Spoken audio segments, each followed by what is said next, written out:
Well, we are under a week away from the official tip-off to the 2025-2026 NBA regular season, which means it is prediction time. Yes, time to peer into the old crystal ball and come away with all of the major awards this season. That would be Rookie of the Year, Defensive Player of the Year, Coach of the Year, Most Valuable Player, and League Champion. And look, I'm not going to lie. There is going to be a lot of chalk in these picks. But even amongst what looks like a whole bunch of slam dunks, there are two awards that present themselves as the easiest of all of the easy things to pick heading into this year. Let's begin with the biggest lock of them all, Defensive Player of the Year. And if, that is a big if, as we have seen in recent years, but yes, if Victor Wembanyama can play the requisite amount of games to be eligible for year-end awards, no one is taking this one away from him. He has led the NBA in blocks per game by a pretty wide margin in each of his first two seasons in the league, while he was first-team All-NBA defense and finished second in Defensive Player of the Year voting in his rookie season as a teenager. Last year, meanwhile, he of course had to shut it down after just 46 games played due to deep vein thrombosis. At the time he deactivated for the season, though, he was sitting at a lofty minus 2,000 odds to win Defensive Player of the Year, which is implied odds of around literally 100%.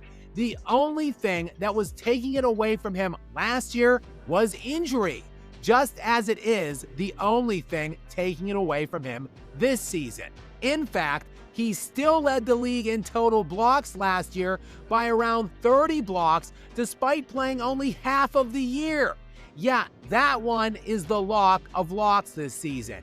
This next one isn't quite that big of a lock, but it is still a lock nonetheless. After all, what happens when generational talent meets necessity? That is what you get when one of the top 3 or 4 prospects of this century in Cooper Flagg runs it out at the point guard position this season while Kyrie Irving is rehabbing that torn ACL.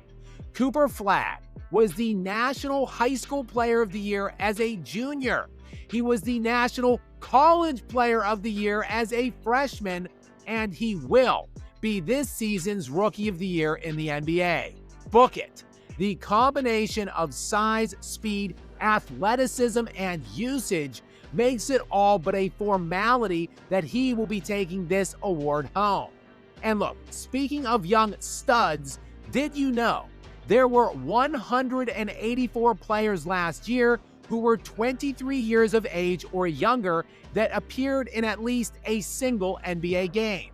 And of those 184 players, only 4 of them averaged at least 24 points per game, 5 rebounds, and 4 assists. And amazingly, 2 of them were on the same team. Yeah, that would be Paolo Banchero and Franz Wagner. Those 2 players, unfortunately though, were both hampered with injuries, meaning the Orlando Magic's win total suffered. But when they both returned to the lineup for the stretch run last season, they went 12-6 with both of those guys in the lineup, a win percentage of around 66%, which would extrapolate out to about a 54 win rate in an 82-game regular season. And now these 2 players are a year older and more mature, while the team made a major splash in the offseason in trading for Desmond Bane. I actually like the Magic to challenge the Cavaliers this year as the #1 seed in the Eastern Conference, and that is why I like Jamal Mosley as this season's Coach of the Year. Ultimately, look, I like the Magic as a bit of a dark horse team overall this season. But if we're talking about elite teams, the best team in the NBA this year, by far, is the same team that was the best team in the league last year, by far. You know, the team that posted the all-time NBA record in net differential, who laid down the best SRS rating ever, and who ultimately won the NBA championship, yeah, that would be the team with about the second or third best player league-wide in Shai Gilgeous-Alexander, the best big three in the NBA with Chet Holmgren and Jalen Williams joining SGA. They are the team with the best bench and a historic defense. Yes, the Thunder return that entire lineup 1 through 10 this season, and they are all a year older and wiser this season, having navigated the rigors of a postseason after facing their fair share of adversity during it and being taken to a 7th and deciding game in 2 different series. The Thunder's preseason title odds of +200 is the shortest odds we have seen preseason since the Kevin Durant, Steph Curry Warriors, because, yeah, this team is that good. Accordingly, they should be the hefty favorites, and they are my pick to win this year's title as well. With that said, however, if there is one team that can best them, and I do mean one and only one team league-wide that can do it, it would be the team that has by far the best player on the planet on it. That, of course, would be Nikola Jokic's Denver Nuggets, a Nuggets team which, by the way, actually did something to improve their roster this offseason. Crazy, right?